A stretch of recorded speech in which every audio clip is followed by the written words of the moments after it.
Hi everyone, good evening. Can you guys hear me? Yes, sir. Yes, sir. Yes, Cool. sir. How's everybody doing?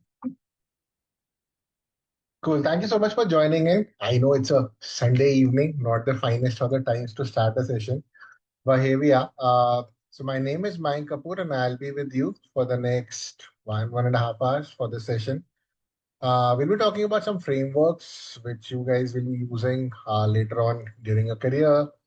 These will be the frameworks that we talk today, the theoretical ones that you've practiced, but we want to make sure that you understand the practical aspects of it as to how we do it on a daily basis. Why do you even learn through it? One quick request, if possible, would love to see you guys on the camera. If not, it's perfectly fine. Cool. A bit about myself. So I'm a chartered accountant. I'm an MBA from Warwick Business School. I've done a bachelor's in commerce, master's in commerce. I've been nominated as a top 100 MBA during my tenure in the MBA for 2018. I've had around good 15 years now, more than 12, across all of these firms, Deloitte, KPMG, EY, Bain and Company. Spent majority of my time on the private equity side of the things, be it compliance, financial due diligence, advisory, ESG, consulting, infrastructure, strategy, you name it, I would have probably touched that topic. Cool. So let's start. So these are the topics that I'll be discussing today. My aim today would be to make sure that you guys understand the practical applications of it. How do we do it? And then we'll take it from there. So the first topic that I wanted to discuss with you guys is the SWOT analysis, right? We all have done a SWOT analysis, basically a strength, weakness, opportunities, and threats, right? A 2 by 2 matrix where we are trying to understand our strengths, our weaknesses from the internal processes, while trying to leverage the opportunities in the market and trying to be wary of the threats outside. So, two sides to the internal side of the story, two sides of the external side of the story. My question to the team here right now on the chat would be really helpful. If I'm doing a SWOT analysis, right? We are doing a quarterly SWOT analysis. Do we do a SWOT analysis in totality every time? Or do we break it up? Say maybe do a strength, maybe do a weakness one time, maybe do an opportunities, or do we always do a SWOT in totality? On the chat would be really helpful to get your point of view, guys. What do you think? Anybody? Pulkit, Darpan, Pooja, what do you guys say?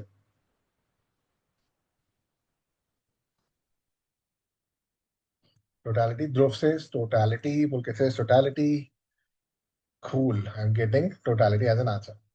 But now my point of view is why would you want to do it every time together, right? And that is where the practical aspects start for you guys. Theoretically, it looks very simple when we do it. And this is the very, very basic difference when you guys are at the interview table.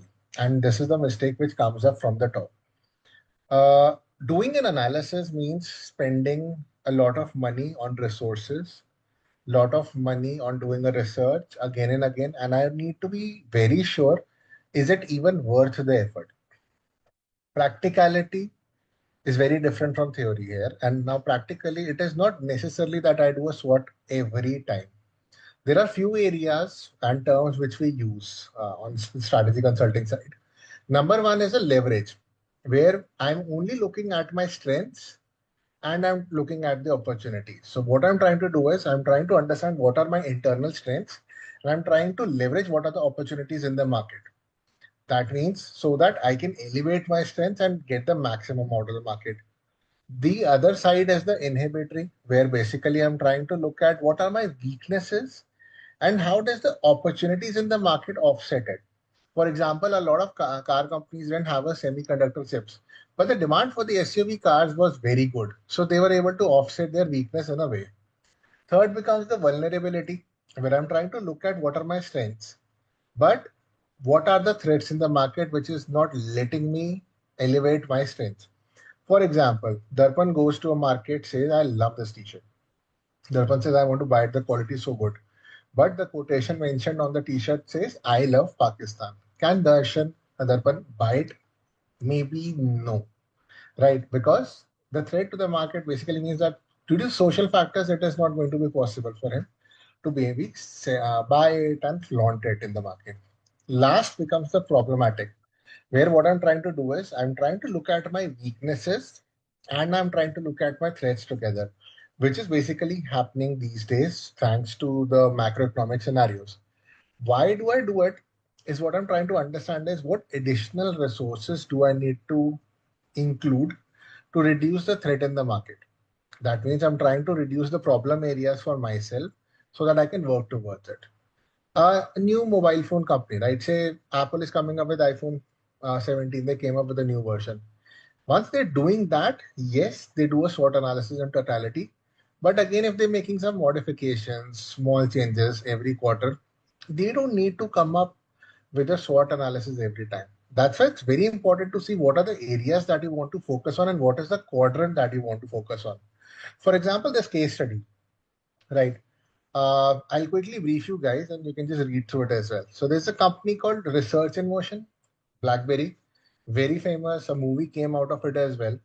So I'm sure a lot of you guys must have seen it. So the CEO said that we don't want to be bought out by companies, right? Nokia was bought out by Microsoft. There was an offer to buy out the entire company. They said no. The CEO said that we'll get back into the market, raise fresh equity, and see where it takes us. So now they want to come back into the market, but now they want to do a SWOT analysis in totality, right? This is the SWOT in front of you for a company which has done very well, right? From 2003, 4 to 2010, very good job, crazy growth, everything went well. The most fashionable phone on the market for the corporate people, you name it, they had it. But they were off the market then, big thanks to Apple and Samsung.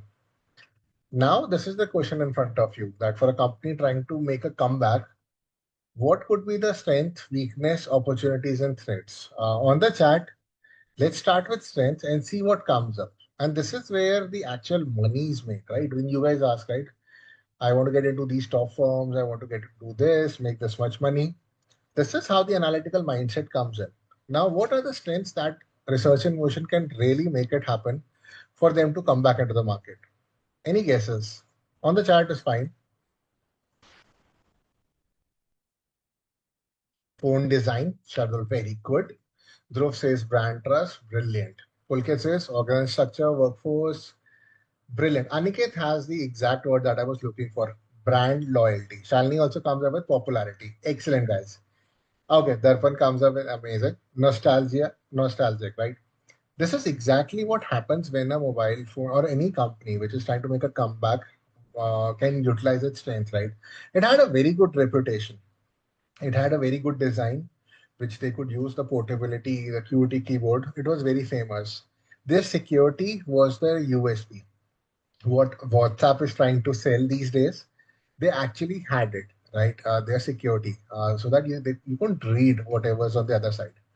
The nostalgia, somebody mentioned, right? The customer base, a sensitive customer base, they can tap into them.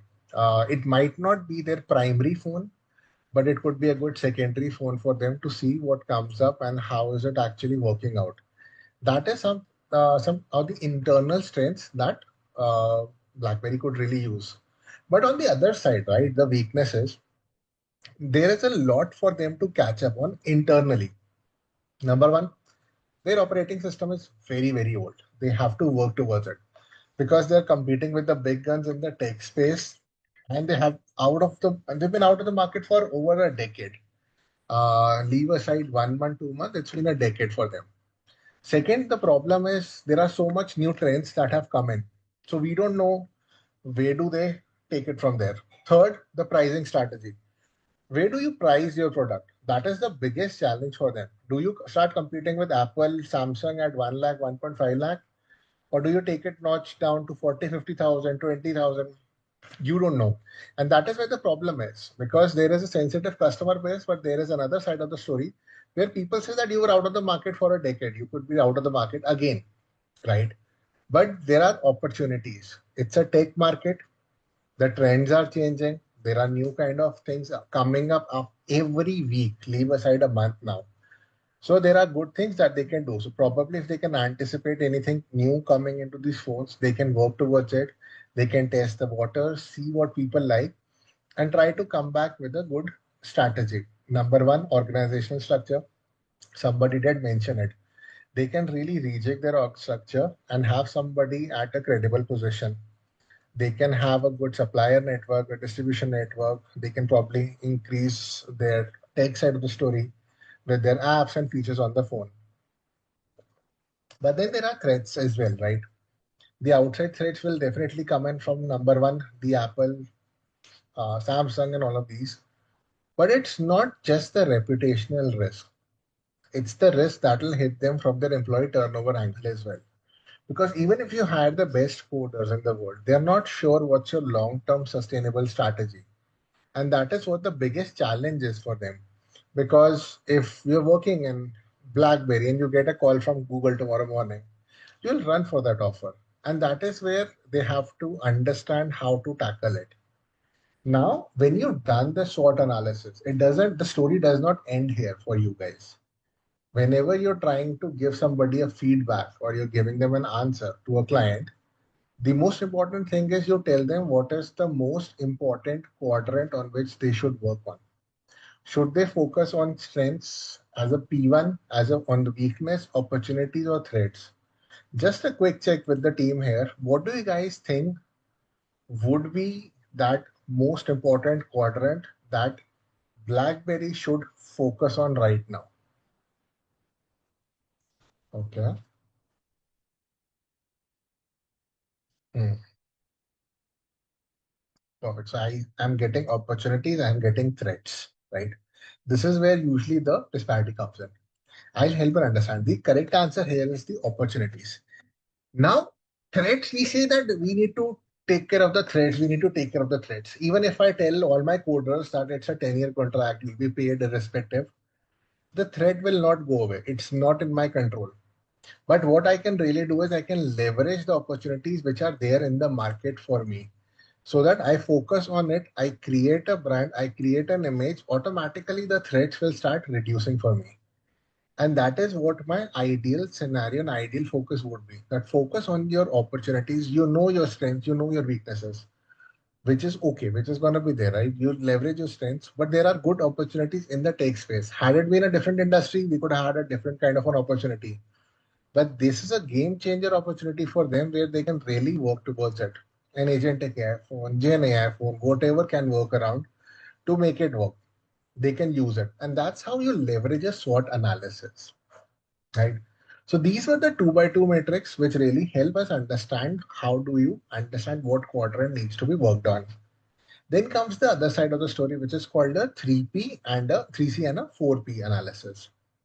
So 3C analysis in a nutshell basically means that you're trying to understand what are the key success factors for your external environment through three factors, right? Number one, the customer, what people like the most. Second, the company, what do you stand for?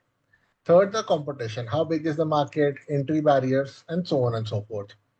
This used to be an okayish theory, but what you're basically trying to do here is, in terms of customer, you're trying to find the potential new customers in this scenario. You're trying to beat the competition, and you're trying to create a USP for yourself. For example, a lot of times, comic books were sold to kids, right?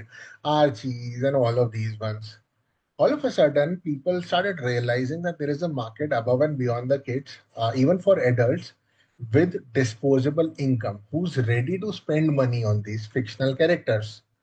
And now, due to this innovation coming in, you could see companies like Marvel and all of these companies becoming billion-dollar companies, making a lot of money through these fictional characters. Why? Because they spend time on the customer analysis to understand what could be their additional customer base coming in.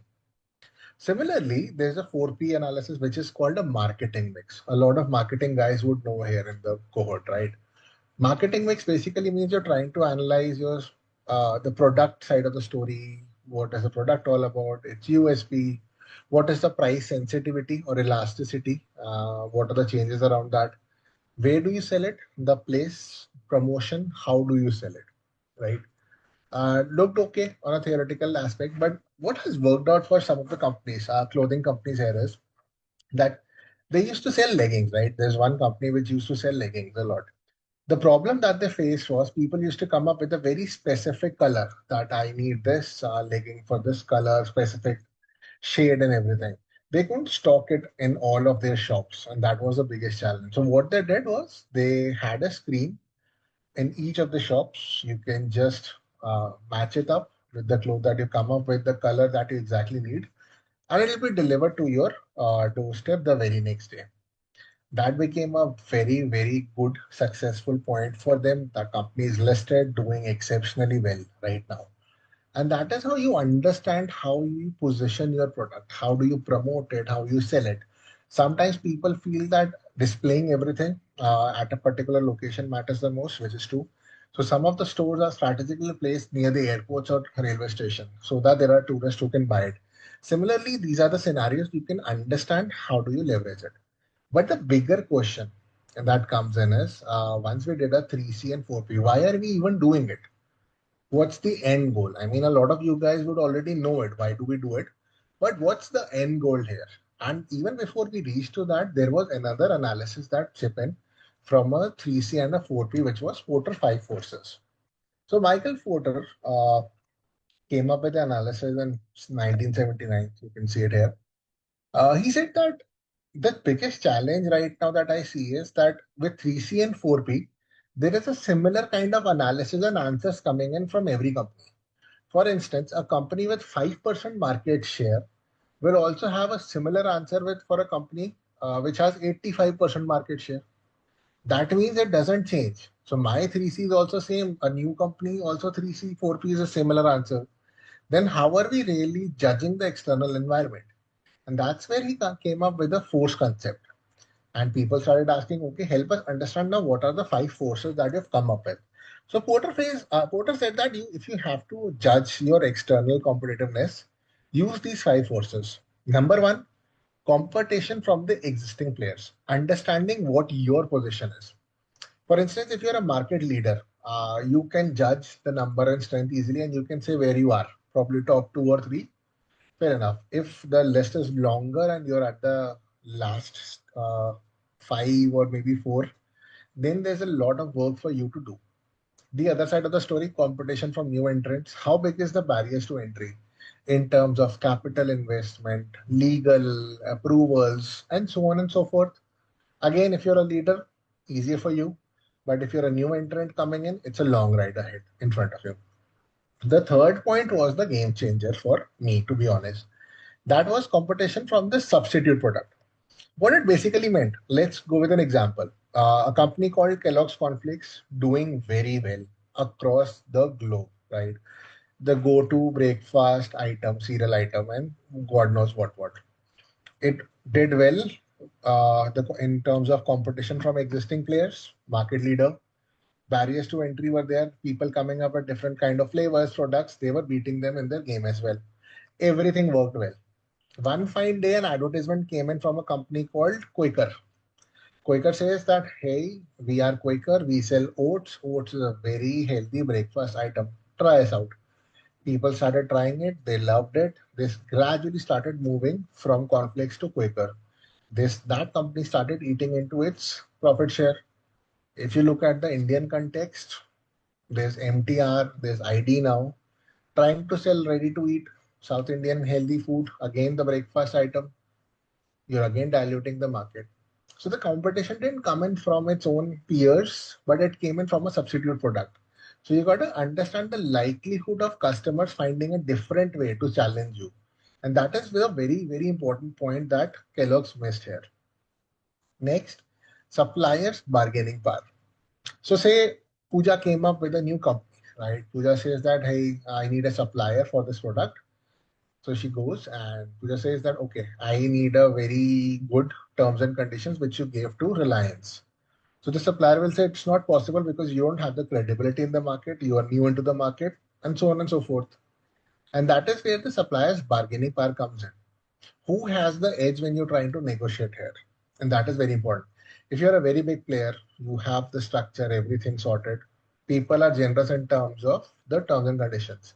But if you're a new entrant, you're not sure, there's a high risk for you to be defaulting on the payments, the suppliers will not give you the kind of relevant terms and conditions that you need. The last aspect, customers bargaining power. Say, okay, let's say me and Harsh are at a D-Mart store, right? Harsh says that I want to buy potatoes, uh, and he sees the potatoes are for 35 rupees per kg. Harsh says, I will not pay more than 30 rupees. He goes up to the cashier, says, I'm going to pay 30 rupees, take it or leave it. Cashier says, sir, we can't change it. It's a software driven stuff. It has to be 35 or nothing. So Harsh says, okay, I'm off the place. I will go out. Cashier says, sure, sir, go ahead. Now we're going back. We see five vegetable vendors. Harsh stops at the first one, asks, what's the price of potatoes? The first vegetable vendor says, it's 35 rupees. Harsh says, no way, Jose. I'm moving ahead. He goes up to the second one. He says 33. Harsh says, nah, it's not going to work out. But as soon as he starts walking to the third one, he hears a sound. Okay, sir, tell me, how much do you want to pay? Harsh says 30. That guy says, okay. Now, what happened here, right? The customer had a bargaining power in determining what should be the price of the product. And that became a very important factor. If your customer has a bargaining power which determines how much will they pay, that means it is a very big problem for you because now you cannot ascertain or foresee how much are you going to earn during the entire year. Your forecast analysis goes for a toss here. And that is why it is very important for you to have an edge in terms of a customer bargaining power. You need to provide a product with such kind of a USP where you kind of have a leverage over the price, you have a control over the pricing. If you don't, trust me, that is the biggest downfall that you can ever have in your company. Now we have done a 3C analysis, we have done a 4P analysis, we have done a Porter 5 forces analysis. But what are we achieving with this?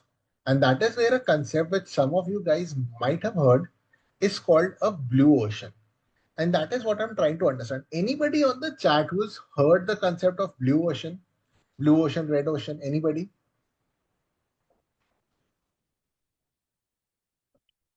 Okay, so Dhruv has, Darshan has. Anybody who would like to explain what it is? Just a quick one line. Maybe just unmute yourself in case for anybody who knows it, and then I can relate to it how it works out as well. Anybody? So, sir, basically, blue ocean strategy is when a company starts in a market which is not much explored. Like there are very few companies. Correct. So, Perfect. Perfect. Thank you so much, Darshan. Perfect. Bang on. So basically, blue ocean basically means a concept where you are swimming solo in the market, right? You have created a product where there's a very less market for it. There are very less competitors. You are the king over there. The customers love your product. They're willing to pay whatever you're asking because your services are good.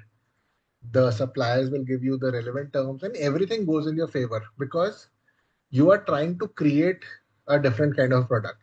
The other side of the story is a red ocean. Basically, red basically means that there are many sharks in that ocean. That's where the red ocean comes in as a reference, blood, right? Because you're trying to compete with so many people that you're fighting for your market share. In a blue ocean scenario, you're not doing that. Uh, like Sanskriti mentioned, right? Why do we want to get into a blue ocean? I always say the company which really resonates was Cred few years ago when it came up with a very simple concept, right? Paying your credit card bills, one platform, no late fee. And now they're expanding into other areas because there are other competitors coming in. But Cred few years ago was a perfect example for a blue ocean because they found a very good niche to be making their money here because they were delivering everything. If you look at a 3C, 4P, 5 forces analysis, they were bang on at it. And that is what all these companies are trying to find when you're doing a overall blue ocean analysis. I'll skip the next exercise, which is a quick one. It was the same Porter 5 forces. What I want to show you guys how it looks. This was one of the actual 5 forces analysis that all the companies did. This was for a company called Walmart in US. Walmart, the big brick and mortar store in US. What they came up with, the business development head wanted to understand how is their five forces analysis in the US market, right? Their USP was that they were selling bulk products at a very dirt cheap price. For instance, if you want to buy one toothpaste or one brush, you'll end up buying 20 because it was that cheap. So their USP is selling those bulk products at a very cheap prices. That means they had big stores across the entire nation, a lot of stores, big stores, very good distribution network, good supplier network. They still wanted to do their five forces analysis. Now, how we do a five forces analysis is for every aspect, we give an answer. Either it's very low, medium, or high or very high, right? In the sense that how good is your force against these factors. So when we started doing it, in terms of threat of new entrants, it was very low now because a lot of the companies are coming in online. Nobody wants to invest so much money on capex, creating pan country level presence through a brick and mortar store, and then decide whether we are successful or not. So overall, the threat of new entrants is almost non-existent these days now, and that was an easier thing for them. In terms of bargaining power of the buyers, like Harsh, similar again, medium to low. Low in the sense there's a subscription model that they had. So you pay for an annual subscription and you get a very, very cheap price, which is very hard to beat. Even if you do that, there are some people who kind of revoke their membership, go to other stores. They can do that. But that similar churn is happening from the other stores as well. So it's a kind of a low barrier for them as well. It was not a big deal breaker. The bargaining power of the suppliers. Now, companies like Walmart do contracts as long as 10 years, 20 years, to be honest, like 10 years long projects with small companies. And they're totally dependent on companies like Walmart. So they get the best of the terms and conditions. If you know, the biggest example is McDonald's, which has had contracts with farmers for their particular type of potatoes called Rusito potatoes. So what they did was that they are doing an agreement with all the farmers that I we need particular kind of potatoes and we'll pay you fixed amount of money for the next 10 years. Everybody is happy with that. And that is where you save a lot of money and maximize your revenue. In terms of threat of substitutes, it was literally irrelevant because again, who's gonna pay so much money to come here, right? In terms of industry rivalry, there are around four uh, rivals which are directly working in the same space. But it's kind of a medium aspect right now because the market size is very big, right? $5 trillion. Huge market, growing at a decent pace. Everybody is enjoying their market share. That's not a problem. It could become higher for two reasons. Number one, the growth starts dimming, or the market share is a bit reduced. That is where the challenge could come in. But right now, it was medium. Similar to SWOT analysis, we had to give one area which is a P1 for them. Again, the priority area that they should focus on so that they could improve their market share, they could improve their profits, revenue, more growth, whatever. What do you think was that P1 area that we gave them? What was that one force that we told the client that this is what you should be focusing on?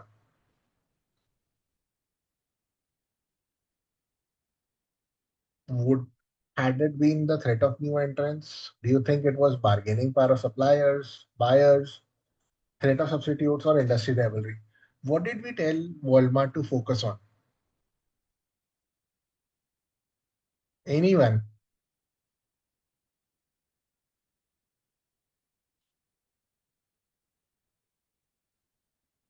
The answer is very easily readable from this chart now. I'll make it simple. What is that area which does not have a low sign? Exactly. Thank you, Pulkit. Competition. If you look closely, right, the industry rivalry is medium. If I look at other factors, it's very low, medium to low, or something like that. When you have a force which is very low, so you don't have to worry about that. But the moment that force starts becoming a medium category, that is where the problem starts coming in. And that is what we want to focus on in this case. The industry rivalry is something. that we can spend our resources on, understand how we can get more market share so that the rivalry for us becomes less and we become a market leader. Nowhere was it mentioned that we are market leaders. Had we been a market leader, the rivalry could have been less. But we have three to four direct rivals. That means we ideally have somewhere around 25% market share, and there is a lot of scope for us. That is where the money is made again, right? That is where you analyze a case and you give them an answer. Because the clients are only concerned with how can they make more money. And for that, you are the only person who can give them a correct answer. Cool. So we've done a two analysis, three, four analysis, five analysis.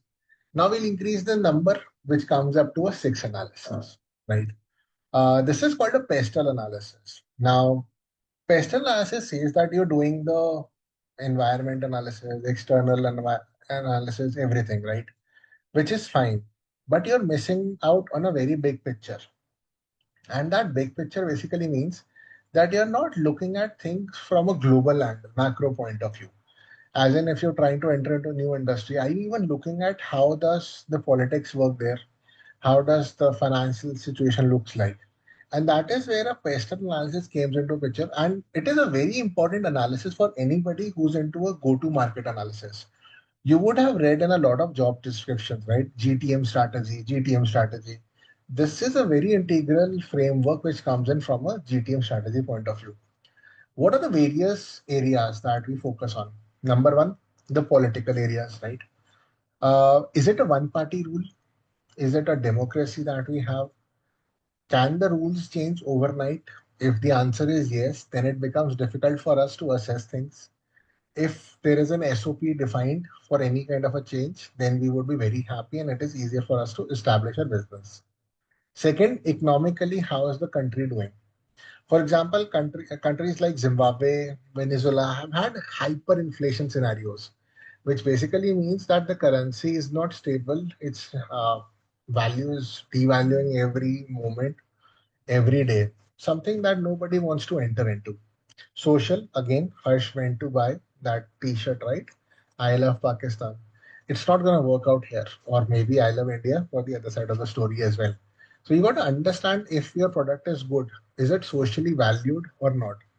Very relevant example. Made in America products are still not bought very well in the Japanese market. Something that they haven't been able to crack for various common reasons. Technology, how are you leveraging technology to your benefit, right? If I'm setting up my shop in Japan, I know I can have a very good distribution network because I can sell anything and everything from a vending machine. If I talk about India, the overall payment system with the UPI coming in has made things very simpler for any kind of a business running here. With a scanner, make a payment, go ahead, no hassle whatsoever. The legal aspect, is that country even open to these kind of industries legally? Like Vodafone Idea is the biggest example in the country, thanks to the very complicated legal challenges and everything, the transfer pricing issues. They could not really survive here. They're doing exceptionally well in London, UK, thriving. But due to the legal challenges, they could not really make it big in India. And that has been the biggest challenge for them. Environment. And when we talk about environment, that basically means the overall industry environment. What could happen is that maybe say automotive. Automotive is doing exceptionally well in Australia at around it's growing at 7%. But if you come to a country like South Africa, it's growing at 25%. I mean, you might want to take a chance in South Africa just because you see the growth, you see the numbers coming, and it might be the most viable option for you. And that is why it is very important to do a pestle analysis to really come to an understanding as to how good that industry is from all the angles. Once we do a six analysis, the next obviously comes up the seven analysis, which is a very interesting storyline from the background, right? Which is called McKinsey 7S framework. So you understand who came up with this. Obviously, it was McKinsey, which came up with analysis. It says that we're trying to understand the organizational design, it's analyzing it so that you can achieve a very effective model inside your company. It says that we need to define the seven S's and make sure it's integrally done well. What it does is it divides the seven S's, right? The strategy, structure, systems, shared value, skill, staff, style into two areas: harder elements and softer elements. So it says the harder elements remains the strategy, that means the plan for building and maintaining competitive advantage, the structure, top down or bottom up, something that you can see, systems, processes, the SOP. But there are other areas which you cannot see directly but are very important. Number one, shared values. What is the vision statement, mission statement of the company?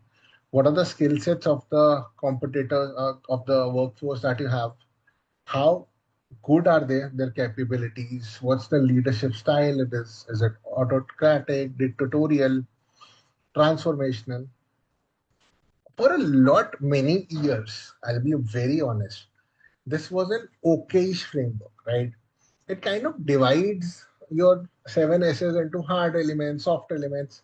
But how relevant can it be, right? What is the biggest damage that can come in? Uh, Nobody really cared much, but it came into limelight a few years ago thanks to a company called Nokia, which I believe a lot of you guys might know it. Uh, Nokia, a very big mobile phone company, almost created half of the world's mobile phone at one particular point of time, was ruling the market, but all of a sudden their downfall came in. They had a lot of flagship models, one of them being an N95 communicator. I'm not sure if you guys would even know that, but that did really, really well. That was even featured in a lot of movies and a lot of songs too. That's how good it was. But then all of a sudden, Apple, Samsung came in, everything went downhill for them. A lot of analysis was done, right? They were trying to understand what went wrong, where were they wrong. The leaders started crying at press conferences. But once people started analyzing where they went wrong, there were few areas, and that is where a 7S came into the picture. The story started when Apple came in with their screen phones. So they kind of realized that, okay, so you need screens. That means you only need screens. But people love our keyboard as well. So what we'll do is we had an N95 where you can just open your phone, use it for Excel. So what we'll do is we'll give them a screen and a keyboard phone where you just swipe up, you see a keyboard, swipe down, you have a screen. They thought this will be the game changer. They called it the iPhone killer. You can see it. It's straight out of Google only. So they called it the iPhone killer. It turned out to be a Nokia killer instead. What were the challenges that came in from a 7S angle? They had a top down structure that basically meant that there was no kind of an interaction or a discussion process when any kind of a decision was made. That means decision was made at the top, it flowed down with kind of a rules and responsibilities without a discussion. No transformational leadership style, autocratic style. That means whatever is decided at the top was done. No discussion with the coders, no discussion with the tech team. The essence that came out of 7Ss was that they did not have any kind of a discussion with the coders because the coders knew that the game changer was not a screen phone, but apparently a marketplace. If you guys have seen the movie Blackberry, if not, please go ahead. It's a very good movie. You would probably see a scene where one of their coders is saying the exact same thing, that Apple is creating a marketplace and open a marketplace where you can create your apps and sell it. That is exactly what was the game changer, and that is why it took off. Not because it gave you a screen phone, but the leaders were so overconfident that they were like, we were selling, we are the leaders, we know what it takes. That did not even hear once what is coming along. Nokia had the capabilities, it had the skill sets, it had the resources, could not use it properly because of some of the other factors that came in. And that led to a very important discussion, which is called what is more important now at this day and age? Do you go ahead with a bottom up approach or do you go ahead with a top down approach? Post this discussion, there were a lot of advocates which said that we should always have a bottom-up approach, irrespective, and not a top-down approach, which is still not right. Because even though the bottom-up approach looks good, that there is a discussion with the employees, it is going ahead comprehensively, there are a lot of challenges which came in along with that as well. So let's discuss the top-down first, right? So top-down cons, lack of commitment, employees don't think there is creativity, they think that's dictatorial. Agreed. But there are good stuff as well. It gets the job done. There is a very well defined roles and responsibilities. There is a risk mitigation because you know where that flow of work is. Very wide approach for a very big company. You can use it very well. Uh, you can identify where the problem is. For instance, if I have to get a project done in 3 days, I will not go with the bottom up approach. I'd rather go with the top down and wrap it up quickly. But if I have 3, 4, 5, 6 months to wrap it up, then I might probably do that as well. And that is why it becomes important to understand the other side of the story, right? The bottom up. Yes, there is this collaboration, good decision making, employee satisfaction, creativity. But what happens when there are 5,000 people and there is a poll that comes up and you have to pick one decision? There are going to be 1,000 ideas and you have to pick only one. What happens when you don't pick the other 999? What happens to the satisfaction and creativity then? Again, there'll be some employees who will not be happy. Then there is disorganization. You don't know where the challenge is because there is no accountability in the entire chain. Depending on how and where you are, you need to adapt to the scenarios. If it's a small team, yes, collaboration works in handy. If it's a big team, you define the kind of people where you want to speak with. That is very important. If you don't have that list, it's not going to work out. Top down doesn't work always as well, but it kind of gets the job done. So you have to be very clear as to what really works in this kind of a scenario. Similarly, there's another kind of an analysis which you guys might have heard a lot, right? It's called a MECE analysis. I'll quickly just wrap this up quickly, but wanted to discuss where the challenge always comes up. So MECE basically means that my data set, when I'm discussing and creating a thought process, it's mutually exclusive. That means it's not overlapping. The data sets do not overlap, the thought process do not overlap, and the entire data set is collectively exhausted. That means I have covered the 100% of data set. I am not leaving aside anything. This is helpful for people who would be going ahead for their case studies, interviews, because we try to test the MECE analysis a lot there. That is your thought process mutually exclusive? Have you collectively thought of everything that can come in on the radar?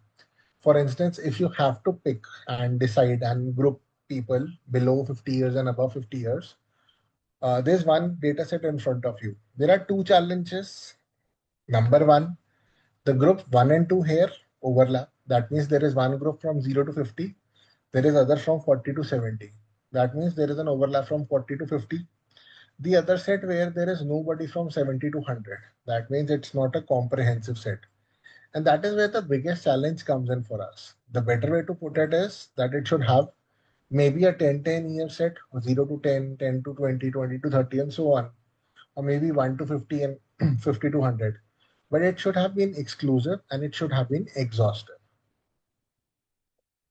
Clear so far? Cool. Now we'll move on to the chessboard, right? And this is what I love, which is called a BCG matrix. Very, very famous in the world. You know who came up with it? Obviously, BCG. BCG said that let's create a dashboard where we could see where are our products, right? In four and divided in four quadrants. Based on number one, our market share. Second, our market growth. That means if my market growth, industry growth is very high and my market share is very good in that industry, that product will be called as a star product. That means shining in the top of the sky because I am at the top. The other side of the story, my market share is very good, but my industry growth is not as high as my star product. That makes it a cash cow. That means even if there is no market growth happening, there is decent amount of margin for me to be making money. The third aspect comes in, which is called a dog product. Dog basically means that my market share is less, the growth is less. What am I even doing? This is all fine. Now, practically, guys, the problem which we face, the biggest headache for us is the question mark. The market share is high. The market growth is high. The market share is less. That means I am not able to define a market share in an industry which is doing very, very well. What do I do with it? And that is where I'm trying to find the best of the answers. We will do a practical case study to really understand how it works out. BCG in theory looks very good, but practically it is very confusing because you have to take subtle calls. You might be right, your peers might be right, your competitors might be right, but everybody might have a different point of view. For instance, the business development head comes up to you and says that let's create a BCG matrix for Apple. And there are four products, right? There's iPhone, there's iPad, there's Apple TV, their OTT network, and there's laptop. If you have to put these four products in these four quadrants, that means based on market growth and share, how would you put it together? I'll quickly take a pause for 5 minutes, but I would really appreciate if you guys can answer it on the chat for all the four products together. Don't worry if you are right or wrong. This is not a test for you to be right or wrong. This is just to help you understand how practically things are. I want to see what kind of answers do you guys come up with and which quadrant is the biggest challenge for us. I'll quickly wait for you guys to start answering on the chat, but help me answer how would you categorize these four products in this four quadrants?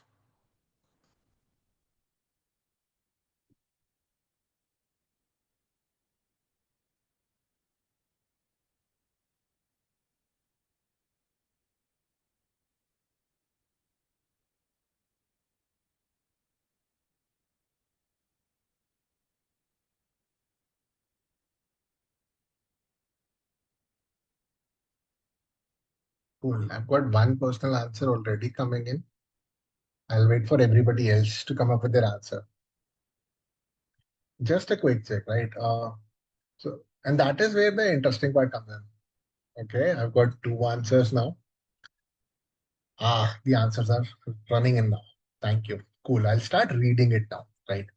So where it says iPhone is the star, MacBook is the cash cow, dog is iPad, question is the Apple TV, right? Rahat says iPhone is the star, MacBook is cow, iPad is dog. Question mark is iPad, dog is Apple TV. So Varad and Raj are different, has different opinions in the question mark and dogs, right? Dhruv says iPhone is the star, iPad is the question mark, Apple TV is the dog, MacBook is the cash cow. Again, the star and question mark. So the question mark and dog is different here. Shalini says iPhone is the star, MacBook is the cash cow, Apple TV is the dog, and I'm loving it now because this becomes very interesting. You'll see why. Apple TV is the dog, iPad is the question mark. Darpan again says, okay, so okay, Pulkit as well saying Apple TV is the dog, MacBook as the question mark. A very different answer. Satyaki says iPad is the question mark. Cash cow is the MacBook. Shadul says iPhone star MacBook question mark. iPad is the cash cow and Apple TV is the dog now. And Shubham says star iPhone, Apple TV dog, MacBook question mark, iPad is the cash cow. Similar question. Harsh says star iPhone, iPad, question Apple TV. Okay. Aniket says MacBook cash cow, iPad question mark, star is iPhone. So everybody came up with an answer that star is an iPhone, right? The biggest differentiating point of view, which always happens is during the question mark and dog. And that is honestly the biggest challenge when we are practically doing these analysis. There will be two quadrants where there are differentiating factors. Star and cash cow was okay. I'll take it to this slide so that you can read my reasoning as well. So it is very common, right? Star very clear for everybody, right?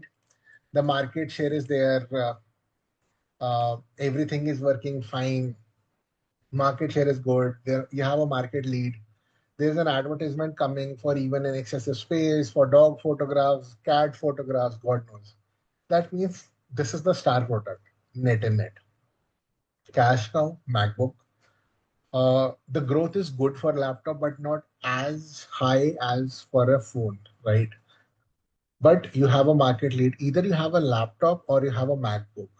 So you see how they have created this identity. That means the harder part is done and you have a good market share. That means you're doing well. You're making money, you're churning money. Good for you. The dog for me in this scenario would be the iPad. Now why? Right? Good niche product, but theoretically it looks that yes, people will buy it a lot, but now there's a competition coming from laptops itself. There are laptops where you can just take out the screen, use it as a tab. There are touch screen laptops. You don't need a iPad specifically for it. People use Apple products so that they can show it that they're using Apple. People use a lot of iPad on their in their home. They don't need the tablets while they're moving across the road, so they don't have an Apple. They have decent kind of phones. The game changer for a tab was the screen, which Samsung really took away the market share. So they're there, but the growth for overall the tab has not been as good as it was expected. Similarly for NFTs, it's the same scenario. A lot was expected or anticipated, but there's still a long way. The question mark becomes a very important aspect, and that for me would be Apple TV. I'll substantiate it. Just a quick yes or no on the chat. Just a quick one. How many of you have a Netflix subscription and or maybe have seen a Netflix show ever in your life? Perfect. First answers. Cool. How many of you has seen an Apple TV show ever in your life? All of a sudden, the yeses became the no. And trust me, the quality of Apple TV show is very good. I myself have seen three or four. I don't have an Apple phone, but I've seen Apple TV shows. Very good. Very good. The quality has been nice. It's addictive. It's no less than a Netflix show, right? One of their famous was Ted Lasso being very good. There's another one as well for an office show that they had. Very, very good shows. But nobody has seen it. They haven't really penetrated the market well. And that is where the biggest problem is for them right now. It's not that they are pricey or anything like that. It's just that people have not preferred their products right now. And that is the biggest question mark. And the answer that you want to give to them right now is, do you really stop selling that product or do you continue selling that product and be in the market for the heck of it? The simple answer for that is for somebody like an Apple, yes, you can probably continue because you have unlimited resources. I'll say the word unlimited resources because practically they do have that. But for a startup, right, when you're working in a high growth startup scenario, working on products, if your product in this kind of a scenario, you want to give yourself a target. If it works out in that manner, fair enough. Otherwise, don't stretch the rubber band. That is what the biggest thing is, right? Yeah, Dhruv, I've just stopped the screen because that was the last analysis that I had. So that is where the analysis comes in for a matrix that you have in the point of view. I'll quickly open the forum for the Q&A. Okay, Harsh has a question. So can you explain cash cow? So cash cow is a very good scenario where you are market leader in an industry where the industry is growing, but it's not growing as much as a star product. So you don't need to spend a lot of money there on advertisements. You don't need to define your product very well, or it's already defined, everything is done. The market is a very saturated market. You've differentiated your product, you're enjoying good margins from it. For instance, when was the last time you saw an MacBook advertisement? The last came in when there was a software update, maybe 3 4 months ago, and previously it was 2 years ago. So that is why it was very important. A good question that came in from Dhruv, right? That there are good frameworks, but where do I use what? And that is a very important point that always comes up to me. So it depends on the kind of scenario that you're in. For instance, if you're trying to go into a new market, the pestle analysis comes into the scenario. If you're trying to improve the efficiency, Dhruv, right? Then you're trying to look in your seven S's, that becomes an integral part, or a SWOT analysis mixed together. That becomes important. If you're trying to understand what is your USP of your company, or it's what's the USP of the product, then a 3C4P is sufficient.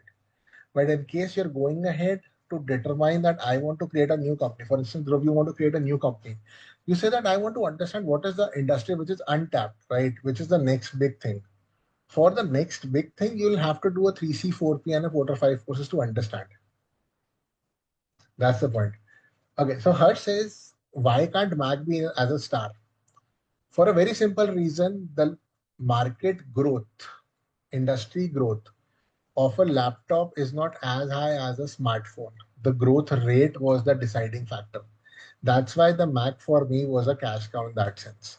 When you look at the ladder, you're a market leader, but the growth is not as high as the star product. Hence, it was the uh, not a star but a cash cow. Cool. Will most of the FMCG products come under cash cow category under Colgate? Absolutely not. So it doesn't mean that there is a well-defined 25% market rate, Sataki, right? You could be a Colgate and you could see your toothpaste growth coming in at around 7%. The other products growth rate coming in at 3%. Then for you, your star product would be somewhere in the 7% range. It is what you define, the relativeness. That is what is the most important point. Sometimes people mistake it for a concept that the growth rate should be 100%. Only then it becomes a star product, which is not the case. When to use a MEC or a BCG? BCG again, like I discussed, four products you determine. What people did use BCG initially was that there's an industry analysis. What are the top four players? Where do we put it? People used to do the BCG analysis for that, but later on, when you had multiple products, people started using BCG for it. MEC for anything and everything that you do in life. For instance, the mutually exclusive concept has to be there. That's a thought process. MEC is not a framework, it's a thought process that you need to have a mutually exclusive thought process and make sure that you're covering every comprehensive segment. Like, why am I covering that as a star product? Why am I looking at my pistol? Why am I doing a SWOT analysis? Or why am I doing only the strength and threats? And why am I only picking one segment as a competition in that case? So that becomes important. So that is where the mutually exclusive part comes in. Like mutually exclusive in the sense that when I'm looking at an iPhone, I'm looking exclusively at an iPhone, right? When I'm doing a MacBook, I'm considering MacBook separately, but I'm considering my entire product base. I'm not mixing it up to make it different for it. Okay, Pulkit has a question. Why can't we have a dynamic leadership style? Each vertical of the company follow different leadership style. Very simple answer, Pulkit. It depends on the size of the company. When the companies grow and they become as big as Apple is right now, it is very, very difficult to have a dynamic style. Easier said than done. But when you're running a company with 20,000, 25,000 employees, you need to have a good hierarchy, an accountability factor, and a leadership style so that you can get the job running. Otherwise, the entire processes goes for a toss. I know it looks that we can have it, but if we do, it would be a blessing for sure. But it becomes really tricky. It's easier for a company with 100, 500,000 employees, but the higher you go, the difficult it becomes. It's not easy to manage. The SOPs become challenging. The work process becomes vague, and then everything goes for a toss there. Okay, so for Ansoff matrix, right? Ansoff matrix is a similar pattern to a BCG matrix where it helps you understand as to what kind of strategy would you need when you're going. So similar to a BCG matrix, it's exactly a BCG matrix, but the four quadrants are different there, where what you're trying to understand is whether you are entering a new market, whether you are entering a new product, whether you are entering through a new product and market, what is the riskiness? So the least riskiness in that case is that you're increasing your market share in the same industry. The less riskiness is you are going ahead with the new product in the same industry. The more riskier product is creating a new product in another new industry and diversifying. That is how the four metrics are coming in, and you come up with the new strategies around it. Similar to a BCG, but an Ansoff matrix, that is where the differential comes in. A 2 by 2 matrix. The structure remains same. The essence around the analysis is the same. It's just that it helps you understand whether you diversify or not. Ooh, any more questions, guys? I'm happy to see a lot of questions coming in. I'll be honest, I'll appreciate you guys. I don't remember the last batch which came in with so many questions. It really makes us feel good when you guys really listen to us and come up with so many of these questions. But happy to stay connected. In case you have any questions, feel free to reach out to me directly on LinkedIn. You guys can find me. Happy to help answer anything around. But I really hope it's been a useful session for you guys. You guys were able to understand something. I hope I was able to help you guys get the practical aspects of the stories. I know theory becomes boring, and that's why the practical aspects come in handy. But yeah, if there are no more questions, I'd happy to give you guys your time back and would let you guys enjoy your weekend. Thank you so much, guys, for joining in. Wonderful time. Take care, guys. Keep on learning.